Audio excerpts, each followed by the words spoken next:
L'Égypte, selon Hérodote, est un don du Nil. Sans le Nil, le désert déroulerait sa désolation infinie, de la Libye à la mer Rouge. Le début de sa crue, primordiale, marquait le premier jour de l'année, en juillet. Chaque matin, le plus long fleuve du monde s'éveille avec ses prédateurs, avec calme et sérénité dans un ébrouement tranquille. Colonne vertébrale de la civilisation antique, de nombreux mythes religieux découlent de son observation. Mais il a pour lui la dolence de l'éternité. La démographie a malmené de nombreux biotopes et fait disparaître papyrus, hippopotames, ibis. Alors que les descendants de Sobek, le dieu crocodile, s'enfoncent eux aussi dans la légende.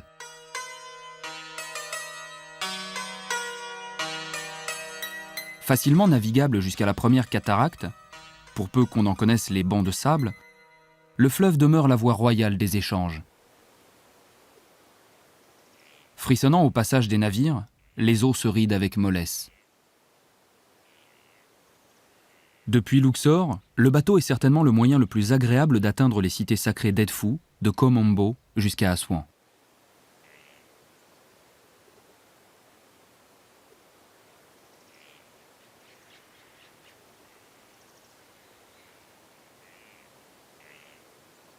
À l'écluse, à l'arrivée des vendeurs flottants, s'achève une première journée de navigation.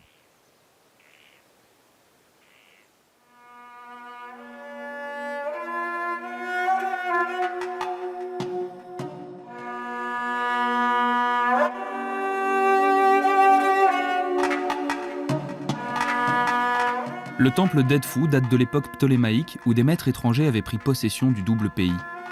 Pourtant, il n'y a là aucun indice d'une quelconque décadence. La première pierre est posée en 237 avant Jésus-Christ, avec pour objectif la réalisation d'un sanctuaire pour abriter la statue sacrée du dieu faucon. Les corps sont plus qu'ailleurs véritablement sculptés profondément dans la pierre. Des statues en 3 dimensions que le minéral aurait décidé de s'approprier. Les corps se tordent et leur ventre offre leur nombril traité avec une extrême sensualité.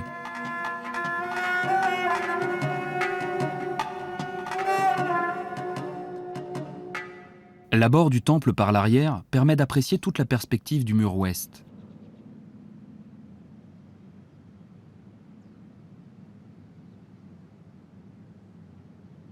Le premier pylône, dernière réalisation, impressionne avec ses 2 môles de 36 mètres de haut.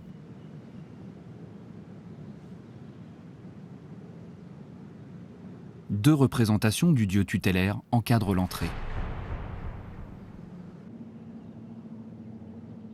Le portique sur 3 côtés, qui entoure la première cour, est remarquable par la diversité des chapiteaux aux motifs végétaux. Y figurent des palmes sous toutes leurs formes. Au moment de la crue, la fête de la Bonne Réunion marquait ici l'arrivée d'Hathor de Dendera, venu rejoindre son époux, l'Horus d'Edfou, après une période de 5 jours avec une halte au domaine de Mout à Karnak. Campé devant la salle hypostyle, le maître des lieux Horus toise les visiteurs du haut de ses 3 mètres. Cette statuaire en granit d'Assouan est la seule rescapée des 2 qui gardaient l'entrée. Les plafonds de la salle hypostyle conservent une grande part de leur polychromie d'origine. Dans ce pronaos figurent 365 représentations protectrices d'Hathor, une par jour. Elles n'ont cependant pas empêché les graffiteurs coptes d'opérer. Dans l'axe de l'entrée, au fond, la partie la plus sacrée. Au plus fort de la pénombre, le sanctuaire, où se trouve encore le naos, un bloc monolithique de 4 mètres de haut en granit noir. Donnant sur une petite cour, la salle pure ne servait que d'étape durant les cérémonies du Nouvel An. Derrière le naos, dans la chapelle du centre, se trouve la reconstitution d'une barque de procession.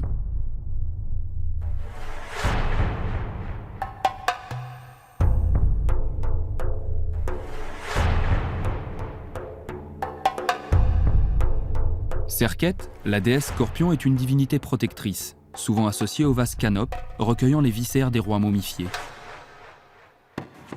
Dans les salles et les chapelles du naos, la bonne conservation du temple, désensablé au XIXe siècle, permet d'apprécier des bas-reliefs d'une grande finesse, dans une demi-obscurité proche de celle qui devait y régner.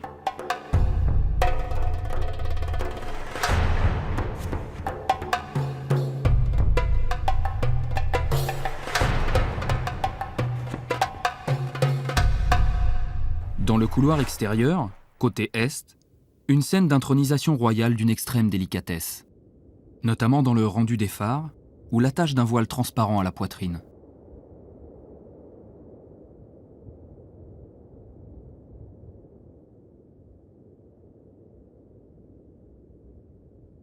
Sur le côté ouest, le couloir s'étrangle pour rejoindre la cour au portique. Dans une région où il ne pleut pratiquement pas, les gargouilles à tête de lion symbolisent l'endroit par lequel s'évacuent les impuretés. Là, sur ce mur d'enceinte, l'hippopotame représente Seth, qu'Horus, son neveu victorieux, frappe de son harpon. Car du marécage viennent tous les maux. Le bandeau vert du fleuve sacré ne représente que 4% de la superficie du pays. Près de 87% de l'eau utilisée sert à l'irrigation. Le Nil a longtemps gardé le mystère de ses crues annuelles.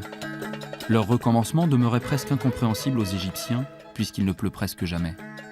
À cet endroit, les berges alternent nature et sépulture plus ou moins élaborées sur des dizaines de kilomètres. Le bateau croise un autre navire. Est-il échoué? Sur un promontoire dans un coude du fleuve, il semble plutôt flotter au-dessus des eaux.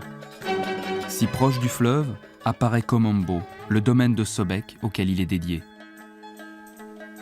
Mais la particularité de ce temple est sa double dédicace avec Horus. C'est pourquoi on les voit figurer en bonne place dans diverses représentations. Mais le rapport se complexifie lorsqu'on sait qu'ici Hathor est associé à Sobek. L'ombre des touristes a remplacé celle des dieux.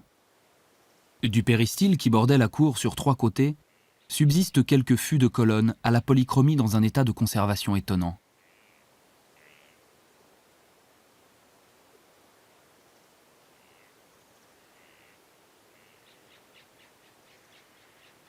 Thoth, l'ibis coiffé du disque lunaire, représente l'aspect nocturne du ciel. Avant la salle hypostyle, une très belle scène de baptême, où Ptolémée XII reçoit l'eau de la vie.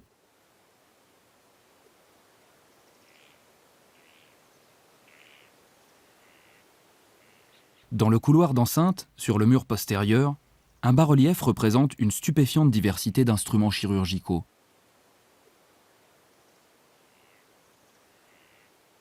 Sur ce bas-relief, très pur et lisible, entouré par les divinités protectrices et associées, Pharaon reçoit la vie divine.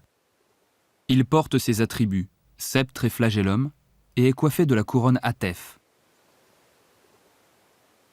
La structure double du temple, sa symétrie jusqu'au sanctuaire jumeau, est difficile à appréhender dans l'état actuel.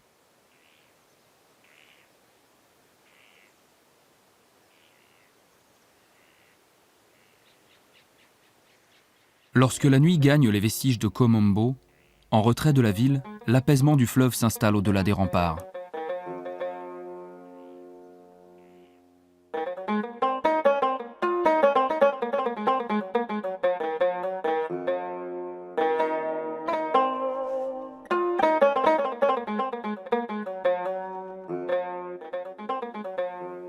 Au lendemain, le Nil n'est plus qu'un ruban d'eau dans le désert.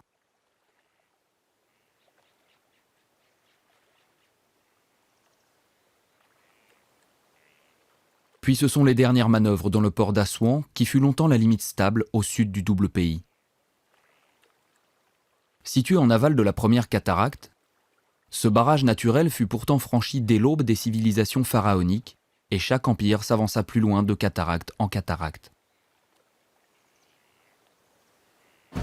La porte de la Nubie protège d'un écrin de désert les joyaux de ces îles granitiques mouvantes dans le miroir de ses eaux. L'emblème de la ville qui a permis son rayonnement est une pierre, le granit. Il a été transporté sur le fleuve sacré dès l'Antiquité, à travers toute l'Égypte. Dans cette carrière de granit rose, matée par la poussière, ont été répertoriées différentes techniques d'extraction destinées aux commandes des dieux vivants. Mais les contraintes effectuées sur la roche n'aboutissaient pas toujours au résultat escompté. Ainsi, les fissures ont dû causer l'abandon de ce monstre gisant. L'obélisque inachevé aurait été le plus haut d'Égypte avec 42 mètres. Tout proche se situe le cimetière fatimide, dynastie en place du Xe au XIIe siècle.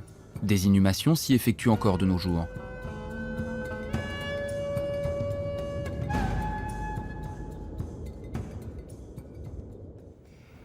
Surplombant les mausolées, sur une colline, s'est installé le musée de Nubie. Quelques pièces remarquables permettent d'appréhender l'une des différences majeures de cet art avec celui de l'Égypte antique, la ressemblance avec le modèle. Comme pour la statue de Grigadi-Gaden, en granit datant du XVIIe siècle avant Jésus-Christ. Ou d'autres statuaires de la 25e dynastie, ainsi celle de Harwa, le scribe en schiste.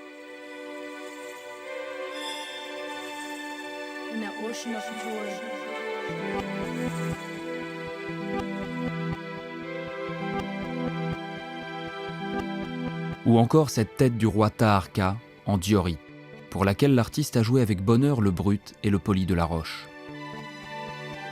Cette autre statue en pied, d'Oremakti, grand prêtre d'Amon de Thèbes, provient de Karnak. Magnifique par sa finesse, saisissante par sa couleur et le grain de la pierre, on la jurerait incarnée.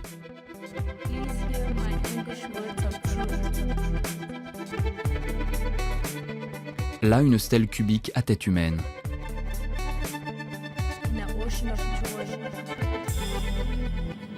Sur la rive ouest, dans les contreforts des berges, se trouvent les tombes des rois d'Éléphantine.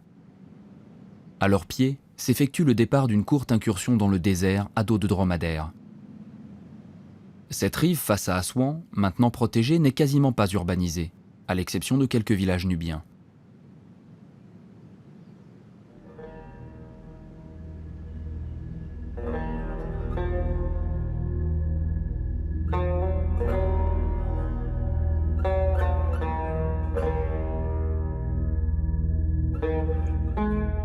Le but de ce court périple, l'un des plus grands monastères d'Égypte surgit du néant, celui de Saint-Siméon. Véritable forteresse de la chrétienté, bâtie comme telle vers l'an 700, semble-t-il harcelée par les tribus locales, elle fut abandonnée au vent de sable aux alentours du XIIIe siècle.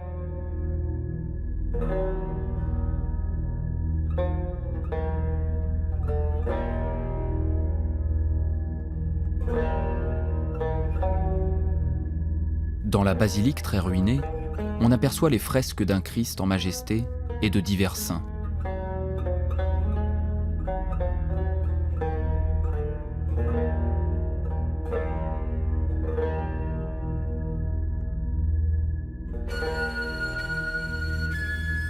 Les murs d'enceinte de 7 mètres de haut ne laissent aucun doute sur le caractère défensif destiné aux quelques centaines de moines qui y résidaient.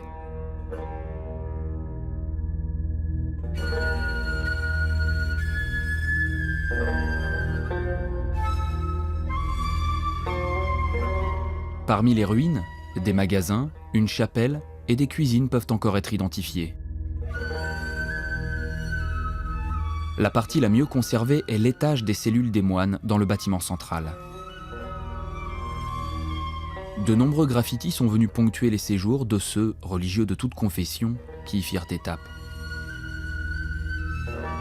Chefs d'État et puissants de ce monde ont apprécié la quiétude et le caractère préservé de cet endroit. Conquis, l'Aga Khan, alors chef des Ismaéliens, une branche de l'islam, a choisi cet endroit pour sa dernière demeure. Il y repose depuis 1957.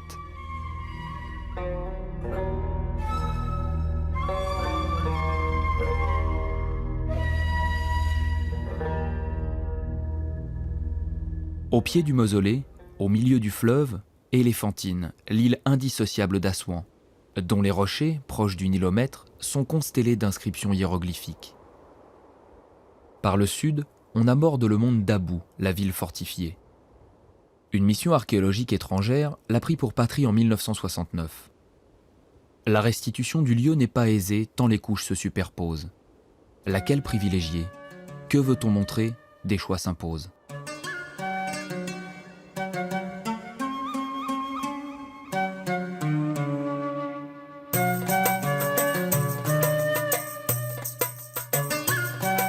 Sur la principale éminence, le temple de Khnum, le dieu potier, principale divinité de l'île. Dans les décombres, couché, son sanctuaire de granit monolithique.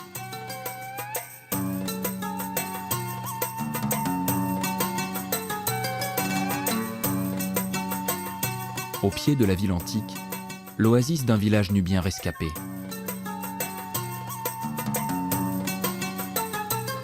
L'île de Séel est une colline de blocs granitiques où, à y regarder de plus près, l'homme a trouvé bon raconter, civiliser ce désordre naturel en laissant des témoignages rupestres.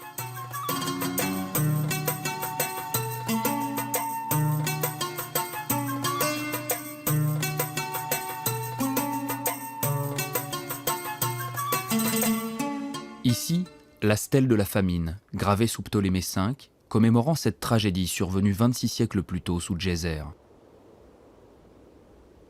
L'azur des cieux et des eaux se confondent. Les rocs, les montagnes ou les berges.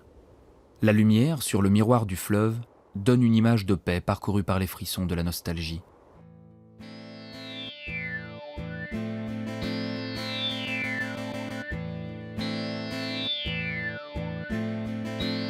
Le plus grand sanctuaire d'Isis la magicienne. Elle avait conquis jusqu'à la Rome antique, dernier endroit païen pendant la période chrétienne à lui vouer un culte.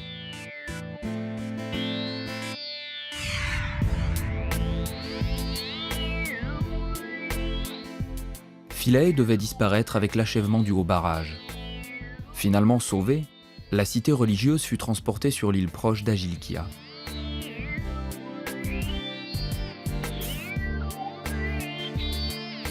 Sur la côte est, le kiosque de Trajan. Il porte le nom de l'empereur qui le fit élever comme probable reposoir à la barque d'Isis. Isis, la sœur épouse d'Osiris, avec lequel mort, elle engendre Horus. L'un de ses attraits, la variété de ses chapiteaux.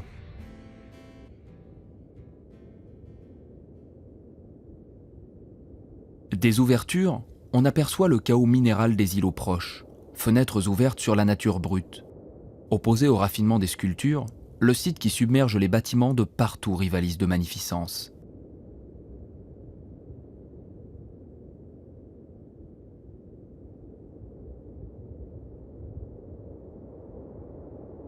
Avant le premier pylône, une entrée majestueuse formée par cette vaste esplanade bordée d'un portique. Ici encore, l'estampille d'un lieu qu'on a usurpé. Longeant le Mamisi à gauche, une colonnade de chapiteaux, surmontée de dés atoriques. Derrière, sur la berge, le nilomètre. Présent dans la plupart des temples, il permet de mesurer la crue et donc de fixer les impôts liés à son importance. Au pied du pylône de droite, un rocher aplani comme une stèle rappelle que Ptolémée VI accorda la région aurifère du Dodécachène au domaine de Philae.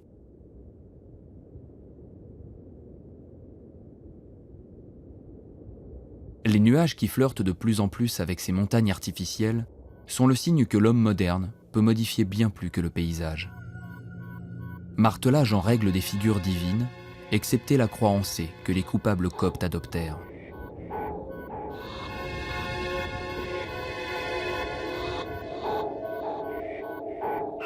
Le pronaos servit d'église pour nous rappeler que le respect des religions envers les autres n'a jamais été un embarras. Se servir, occuper, détourner.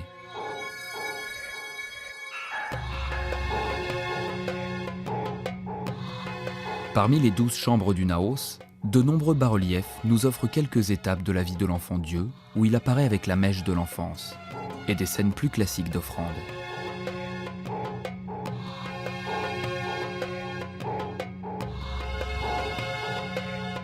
Ainsi qu'une salle pure et sa cour.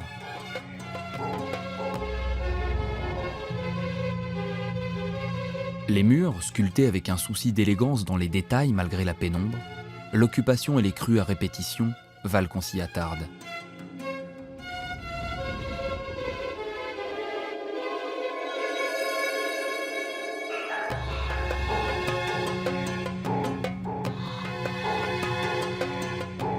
Dans le sanctuaire, le visage d'Hathor allaitant l'enfant Dieu a été creusé par les premiers chrétiens. Seul le socle de granit recevant le tabernacle enfermant la statue de la déesse est toujours en place. Mout, l'œil du dieu soleil sous les traits de la déesse lionne.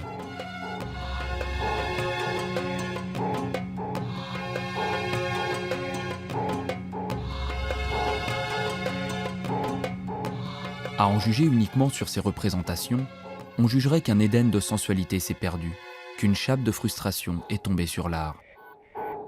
Un traitement des membres, une souplesse comme une inspiration commune que l'on retrouvera plusieurs siècles plus tard dans l'art religieux asiatique.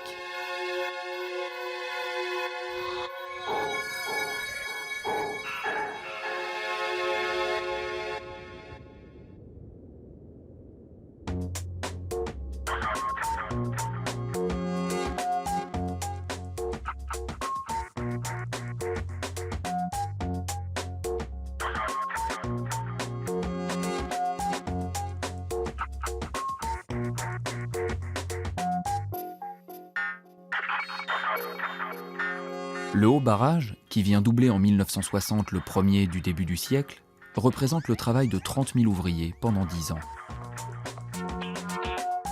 Il fournit 20% de la production totale électrique du pays.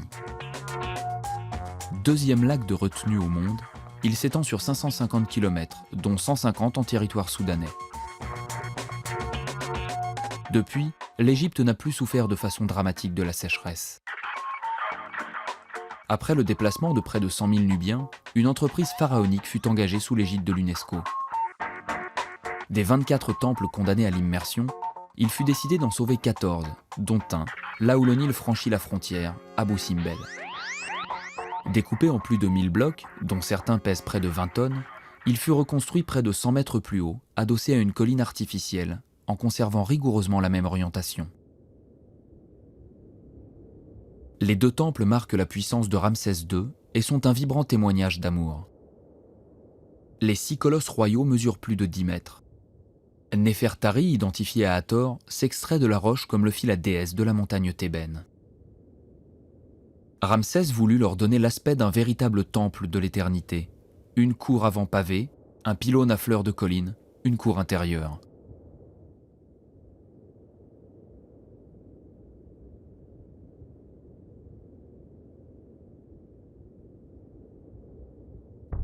À l'intérieur, dans l'équivalent d'une cour à ciel ouvert, les représentations font une large place à Néfertari. Dans la première salle, des scènes de délicates offrandes. Et dans le vestibule, Hathor, sur sa barque, glisse parmi les papyrus. Le grand temple, flanqué de 4 colosses royaux de 20 mètres de haut, arbore une frise de ceux qui accompagnent le lever du soleil par des cris, les babouins.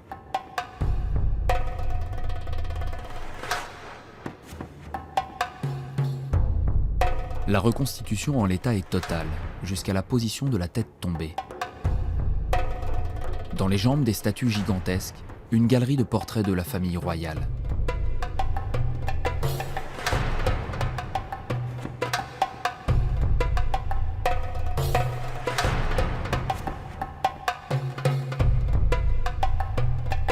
La première salle, aux 8 piliers osiriaques, figure Ramsès. Sur la paroi de gauche, le roi agenouillé sous l'arbre Iched dont les fruits portent la durée de vie du souverain, ainsi qu'une belle composition de la prise d'une citadelle asiatique, avec la poursuite des ennemis en char et leur soumission.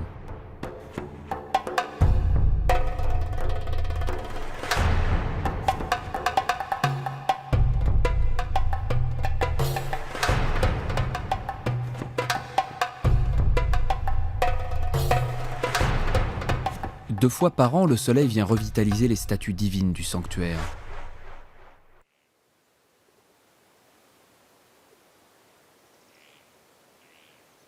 Tous les soirs autour d'Assouan, c'est le même ballet de Felouk qui glisse d'île en île dans la fraîcheur d'une fin de journée.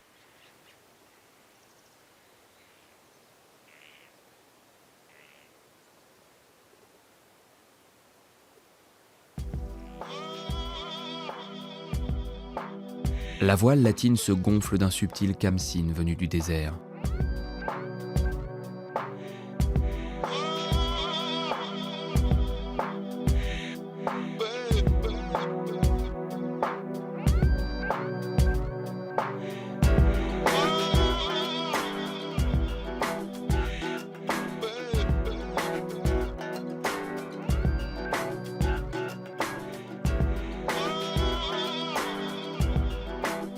Dans le couchant, les trésors universels de Philae et d'Abou Simbel ne sont plus que les reflets de la mémoire.